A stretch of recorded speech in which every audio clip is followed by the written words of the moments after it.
Hello दोस्तों, आप सभी को नमस्कार। तो जैसा कि आपको मालूम है कि संविधान के तहत मूल अधिकार चैप्टर का अनुच्छेद सभी अनुच्छेद करवा दिया गया था। इसमें अनुच्छेद 32 के तहत रिट की अधिकारिता जो है वो बचा है, उसकी व्याख्या इस क्लास में की जाएगी। अनुच्छेद 32 में दिया गया है कि संवैधानिक उपचारों का अधिकार। संवैधानिक उपचारों का अधिकार याद होना चाहिए ये चीज़ें कि अनुच्छेद 32 में क्या दिया है। संवैधानिक उपचारों का अधिकार। तो संवैधानिक उपचारों के अधिकार में कुछ महत्वपूर्ण बातें हैं। इसे बी आर अम्बेडकर यानी भीमराव अम्बेडकर ने क्या कहा है? इसे कहा है संविधान की आत्मा। इसे संविधान की आत्मा कहा है।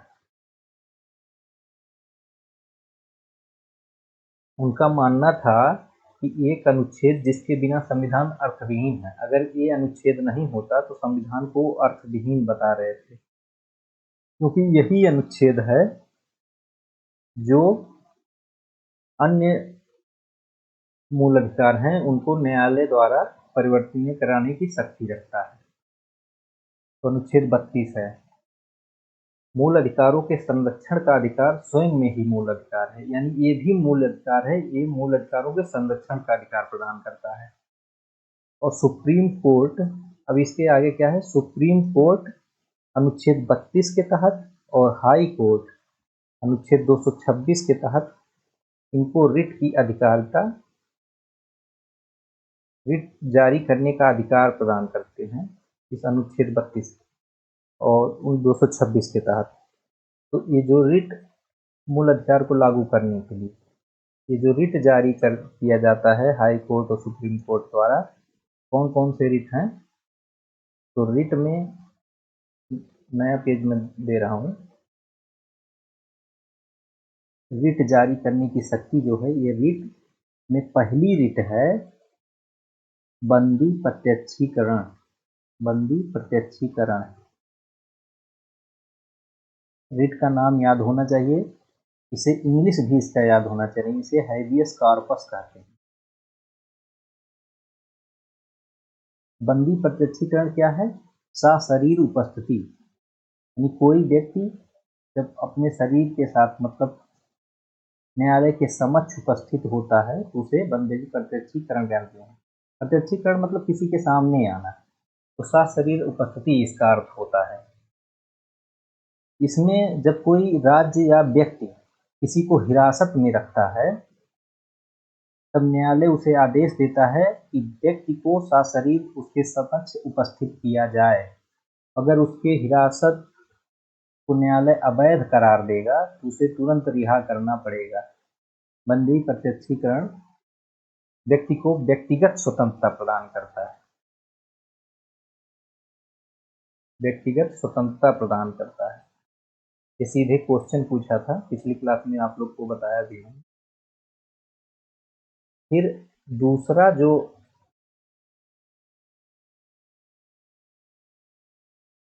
रिट है, इसे परमादेश कहा जाता है। परमादेश क्या है? इंग्लिश में इसे मैंडमस कहते हैं। इंग्लिश बहुत जरूरी है, क्योंकि कभी कभी एग्जाम में क्या करता है, हिंदी ना पूछ के इंग्लिश ही लिख देगा, मैंडमस लिख देगा। हिंदी में भी इंग्लिश में भी, तो आप लोग कंफ्यूज हो जाएंगे कि परमादेश या मैंडमस क्या है। तो इसलिए दोनों शब्दावलियाँ जरूरी हैं इसमें। इसमें इसका जो अर्थ होता है उसका है हम आदेश देते हैं। हम आदेश देते हैं। किसे आदेश देते हैं? न्यायालय सार्वजनिक अधिकारी को आदेश देता है। न्यायालय जो है वो सार्वजनिक अधिकारी को आदेश देता है। सार्वजनिक अधिकारी क्या आदेश देता है? कि उनके जो अधिकारी जो कार्य किया है या जो कार्य नहीं करने के लिए कह रहा है, जो जो कार्य नहीं करना चाहता है, कार्य जो किया है और जो कार्य नहीं करने के लिए नकारता है, उसके संबंध में न्यायालय अधिकारी से पूछता है कि आप ये क्यों किए हैं। तो परमादेश न्यायालय द्वारा सार्वजनिक अधिकारी को आदेश दिया जाता है, कार्य करने और ना करने के संबंध में पूछता है। फिर आप तीसरा देखेंगे, तीसरे में प्रतिषेध आता है। प्रतिषेध का अर्थ होता है रोकना। इसका English meaning prohibition, prohibition. English बहुत ही जरूरी है इन सब शब्दावलियों के लिए। तो रोकना का मतलब क्या होता है, किसे रोका जाता है? तो उच्च न्यायालय जो होता है, यानी हायर न्यायालय, उच्च मतलब उच्च न्यायालय नहीं है, उच्च न्यायालय अपने अधीनस्थ न्यायालयों को, अधीनस्थ को, उच्च न्यायालय में सुप्रीम कोर्ट, हाई कोर्ट सब आ जाते हैं, उसके नीचे वाले जो न्यायालय होते हैं वो अधीनस्थ होते हैं। उनको रोकता है कि अपने न्याय क्षेत्र से उच्च न्यायिक कार्यों को करने से रोकने के लिए। जो न्याय क्षेत्र है इसी किसी अधीनस्थ न्यायालय का, उससे अगर अपने न्याय क्षेत्र से ज़्यादा कोई कार्य कर देता है तो उसके लिए ये रोकता है। और यह सिर्फ न्यायिक और अर्ध न्यायिक संस्थानों पर, संस्थानों के विरुद्ध होता है, यानी प्रतिषेध जो होता है अर्ध न्यायिक। तो आप लोग को समझ में आ गया होगा ये तीनों चीज़ें। ये बहुत ही जटिल रहते हैं, हम आसान भाषा में इसको समझा रहे हैं। अब चौथा जो है उसका नाम है उत्प्रेषण। अब इसको इंग्लिश में कहते हैं सर्ट्योरेरी। हो सकता है इसका जो उच्चारण मैं किया हूँ गलत हो, लेकिन आप लोग देख लीजिएगा, इसकी स्पेलिंग सही है जो मैं लिखा हूँ। इसका नाम है प्रमाणित होना।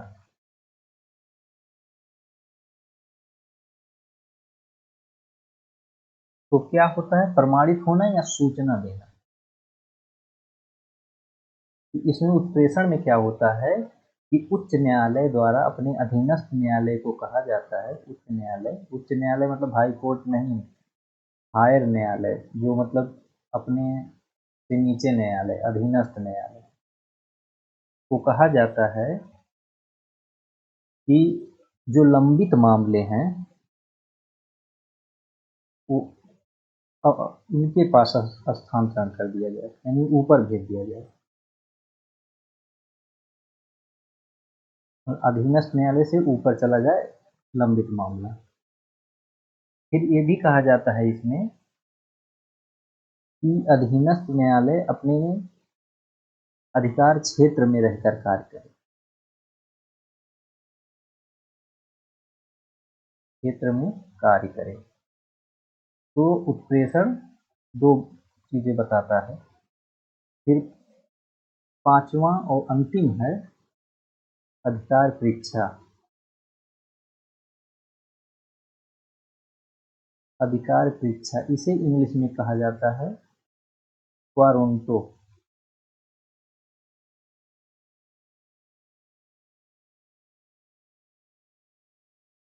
इसका अर्थ होता है वारंट के द्वारा या प्राधिकृत द्वारा, प्राधिकृत द्वारा या वारंट द्वारा। इसमें क्या कहा गया है? इसमें कहा गया है कि जब कोई व्यक्ति किसी पद पर कार्य करने के लिए अधिकारी नहीं होता है, यानी कोई व्यक्ति है किसी पद पर कार्य करने के लिए वह उस अधिकारी नहीं है, फिर भी वह कार्य कर रहा है, उस मतलब अपने क्षेत्र से बढ़कर कार्य कर रहा है, अपने जो उसके क्षेत्राधिकार में जो कार्य नहीं आता है वो भी कर रहा है, तब न्यायालय उस व्यक्ति के विरुद्ध आज्ञा पत्र जारी करता है, आज्ञा पत्र जारी करता है तथा उस व्यक्ति से पूछता है कि यह कार्य आप किस आधार पर कर रहे हैं, जो कार्य कर रहे हैं किस आधार पर कर रहे हैं। तो अधिकार परीक्षा में ये वारंट मतलब आज्ञा पत्र जारी किया जाता है किसी पदाधिकारी को कि जो आप ये कार्य किए हैं जो आपके अधिकार क्षेत्र में नहीं है, तो ये किस आधार पर आप किए हैं, यानी एक तरीके से चेतावनी है। चेतावनी क्या, रिट जारी की जाती है कि वो ऐसा ना करें। तो ये 5 प्रकार के रिट थे, जिसकी इंग्लिश मतलब शब्दावली की इंग्लिश भी आपको जाननी चाहिए। इसमें 5 था: बंदी प्रत्यक्षीकरण, परमादेश, प्रतिषेध, उत्प्रेषण, अधिकार परीक्षा। और उसके बारे में हम आपको व्याख्या करके बता दिए हैं। इसके अलावा अब मूल अधिकार का चैप्टर समाप्त हुआ। आगे आपको राज्य के नीति निर्देशक तत्व पढ़ाए जाएंगे। और एक पिछली क्लास में एक गलती हो गई थी, वहाँ 22 अनुच्छेद लास्ट लाइन जो था उसमें 20 मैं लिख दिया था और बोल भी 20 दिया था। वहाँ 22 के 4 में 3 माह का निवारक निरोध। तो आप इस वीडियो में, उस वीडियो के नीचे कमेंट भी मैं कर दूंगा, तो ये आप फिर से देख लेंगे इस वीडियो में, तो ये सुधार किया गया है। बाकी अगली क्लास में पढ़ाएंगे। तो success secret by Manoj sir channel का नाम है, इसे आप सब्सक्राइब कर लीजिए, लाइक कर लीजिए और फीडबैक कमेंट बॉक्स में दीजिए। तो ज़्यादा से ज़्यादा अपने साथियों के बीच इसे शेयर कीजिए। धन्यवाद।